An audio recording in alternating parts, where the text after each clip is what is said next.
Hello everyone, আসসালামু আলাইকুম। অনেক দিন হয়ে গেছে আমি প্রশ্নের উত্তর দিতে পারছে ওইটা আমি আপলোড দিতে পারি নাই। বিকজ আমি ওই ভিডিওটা করছিলাম, করার পরে আমি ওইটাতে সেভ করবো, সেভের বদলে ভুল করে আমি ওটা ডিলিট করে ফেলেছিলাম, এর জন্য আর ওইটা দিতে পারিনি। তো আজকে আমি খেয়াল করছি যে ওটা আমি সেভ করি না, ওটা ডিলিট করে ফেলেছি। তো এই জন্য আজকে আবার আসলাম। তো ওই ভিডিওটাতে পেরেছে এই কি জানি শিউলি আক্তার অ্যান্ড স্বপ্না আক্তার, ওনারা দুজনই পারছে। আচ্ছা, আপনার একটা কথা বলেন আমাকে, আমি কি বেশি কঠিন প্রশ্ন দিয়ে ফেলাইতেছি যে আপনারা জিতেছেন না? আর একজন নতুন কমেন্ট করতেছে, থ্যাংক ইউ, আমার এই প্রশ্নগুলোতেও কমেন্ট করেন, আমি তাহলে আপনার নাম নেব। তো আমার আজকের ভিডিওর প্রশ্ন করবো না, আমি ধাঁধা ধরবো। যদি এইভাবে যদি কমেন্ট না আসতে থাকে তাহলে কিন্তু আমি প্রশ্ন করা বন্ধ করে দিব গাইস, বলে দিলাম।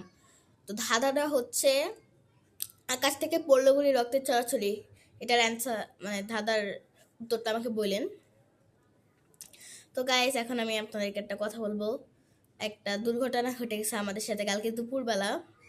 আমি তখন টিভি দেখতেছিলাম, আর মাহিরা অনেক আগে থেকে সেদিন সকাল থেকে পুকে ছাড়ার জন্য অনেক আমার কাছে বলতেছিল।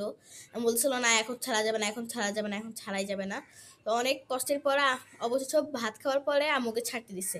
কিন্তু ও কি করছে, জানা দরজা না অফ করেই পুকিকে ছেড়ে দিছে। পুকিকে ছেড়ে দেওয়ার পরে আমিও টিভি দেখতেছিলাম, আমার পুকি দিয়ে খেলে যে পুকি ছাড়া। হঠাৎ করে আম্মু ঘরে এসে দেখেছে পুকি জানালার গ্রিলের উপরে বসে দিছে, আর জানালাটাও খোলা। তো খুলে আম্মু তাড়াতাড়ি করে বলতেছে যে, তাড়াতাড়ি জানালা, না জানালার গ্রিলে বসেছিল না, আমার পাশে বসেছিল, আমি খেয়াল করিনি। তা আমি বলছি তাড়াতাড়ি জানালা অফ কর, তাড়াতাড়ি জানালা অফ কর, আস্তে আস্তে করে বলতেছে। তা আমি যেই উঠছে জানালা অফ করার সাথে, তখনই ও মনে করছে আমি ওকে ধরবো, মানে জানালা অফ করার সময় ও মনে করছে আমি ওকে ধরার জন্য উঠছি। তখনই ওর সাথে সাথে উড়াল মারছে, উড়াল মারার সাথে সাথে ও টের পেয়ে গেছে যে আসলে জানালাটা খোলা, তারপরে উড়ে গেছে। ও এখনো আমাদের জানালার, আমার আম্মুর রুমের জানালার পাশে একটা সাজনা গাছ আছে, ওটাতেই আছে। ও আমরা কেউ ওকে আনতে পারি না, কারণ এটা যে সাজনা গাছ, সাজনা গাছে তো উঠতে পারবে না, ওটা ভেঙে যাবে। তো গেছে, প্রবলেম নাই, আল্লাহ চাইছে তাই গেছে। আমরা এবার একটা টিয়া পাখি আনবো। আর গাইস, আমাদের কিন্তু একটা ব্লগ আসতেছে 25 তারিখে, আমরা যশোরে যাচ্ছি, আমাদের গ্রামে যাচ্ছি। ওটা একটা ব্লগ আসতেছে।